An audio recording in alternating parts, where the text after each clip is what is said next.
Gente, a respeito dessa decisão do STF de estar descriminalizando o porte para uso de maconha, eu vi que ficou muita dúvida das pessoas e muita informação falsa sendo disseminada por aí. Então, assim, ó, indo direto ao ponto, o STF não legalizou o consumo de drogas no país. Isso não é verdade. O que aconteceu foi o seguinte: o STF foi provocado, julgando se aquela conduta da lei de drogas que criminaliza usuários, se aquela tipificação lá ela está de acordo com a Constituição Federal. Os argumentos que foram levados para a STF foi o seguinte: STF, não pode ser crime essa conduta aqui, porque a pessoa que está usando droga, isso daí tem a ver só com a intimidade e a vida privada dela. Ela não está fazendo mal para ninguém, a não ser por ela mesma, para ela mesma. O Estado não pode estar interferindo e criminalizando essa conduta. O STF considerou até mesmo o princípio da alteridade como princípio do direito penal, que diz o seguinte: uma conduta ser criminosa, ela tem que fazer mal para outra pessoa. Uma pessoa não pode ser criminosa se ela está fazendo mal só para ela. Gente, uma pessoa jamais poderia ser considerada criminosa se ela pratica uma autolesão, uma automutilação, ou jamais poderia ser crime uma tentativa de suicídio, uma pessoa que está se atentando contra a sua própria vida. Na mesma lógica, uma pessoa que está usando droga, gente. A pessoa que está usando droga, ela está fazendo mal só para ela. Então, nessa lógica, não poderia ser crime essa conduta da pessoa estar consumindo drogas.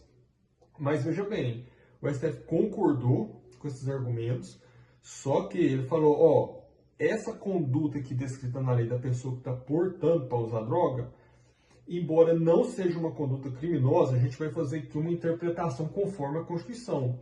Essa conduta ainda está valendo e torna ilícita essa conduta, certo? Não é crime, no entanto, é um ilícito administrativo.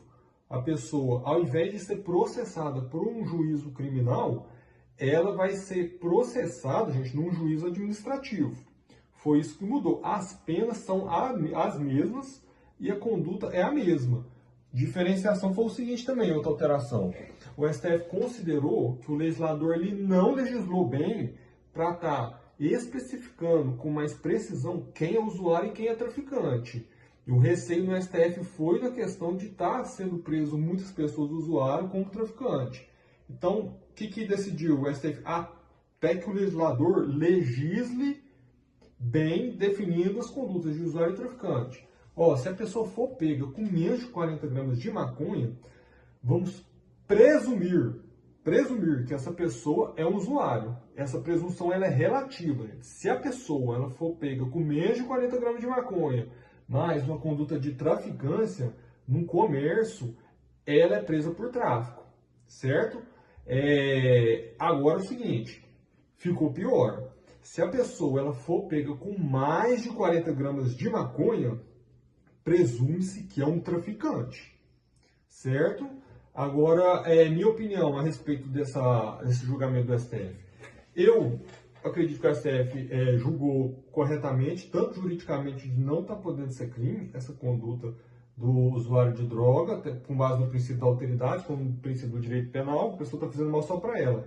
E tanto na análise política, o STF acertou porque essa guerra contra as drogas, utilizando as áreas somente da justiça e segurança pública, já é uma guerra perdida há muito tempo, que só causa morte.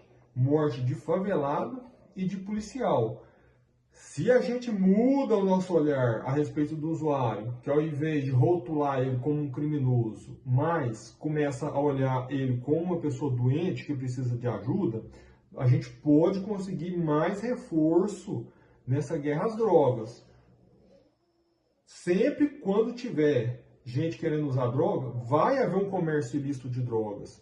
Ora, se a gente traz para essa guerra uma pasta da saúde para estar tratando esse usuário de drogas e tirando ele dessa, ou está atuando preventivamente, entendendo as razões que levaram essa pessoa a estar se viciando em algum tipo de droga, se a gente consegue evitar isso, é mais um aliado na guerra contra o tráfico. Porque se não tiver gente querendo usar, não vai haver tráfico. E outra área que também pode estar entrando para estar auxiliando, que é a área da educação.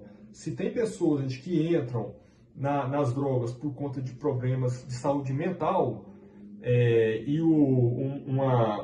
respeitando o direito à saúde dessas pessoas de maneira eficaz, a gente poderia estar evitando isso. Também tem muita gente, principalmente jovens, que entram nessa vida de usuário de drogas, de vício, por conta de desinformação. E aí que entraria a pasta de educação para estar informando e educando de maneira eficaz sobre os malefícios da droga. E a gente poderia estar prevenindo muita gente de estar entrando nessa. Então, assim, a esperança é que entre, né, juntamente com essa pasta da Justiça e da Segurança Pública, também atue agora, com essa nova visão sobre o usuário, a área da saúde e da educação.